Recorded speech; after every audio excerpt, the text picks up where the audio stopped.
Members from the U.S. intelligence community testified to the House Select Intelligence Committee, highlighting their warnings the Russian invasion of Ukraine is unfolding as predicted.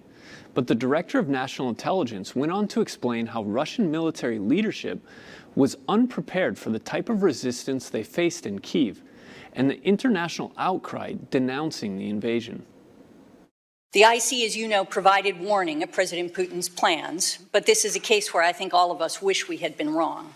The invasion has, in fact, proceeded consistent with the plan we assessed the Russian military would follow, only they are facing significantly more resistance from the Ukrainians than they expected and encountering serious military shortcomings.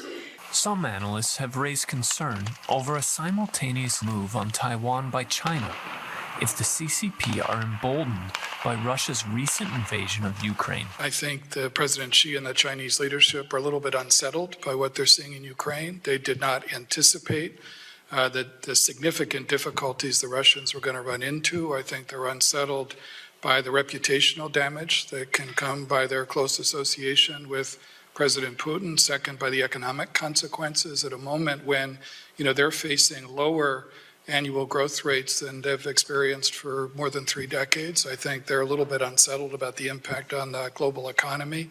And third, I think they're a little bit unsettled by the way in which Vladimir Putin has driven Europeans and Americans much closer together. I think they've, valued their relationship with Europe and valued what they believe to be their capacity to try to drive wedges between us and the Europeans. And so I think that's unsettling for them as well. Congressman, I think Taiwan and Ukraine are two different things completely.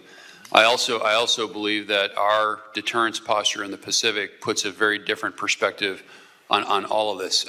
We do know that the PRC watching very, very carefully what happens and how this plays out throughout the entire dime, and I would address more of this in the closed session. Whatever Vladimir Putin's endgame is, the world's reaction to Russia's invasion of Ukraine has clearly been one of disgust and repulsion. As refugees continue to flee from Ukraine into Europe, the world watches on in horror. With ABC 10 CW5 News, I'm Tony Drew.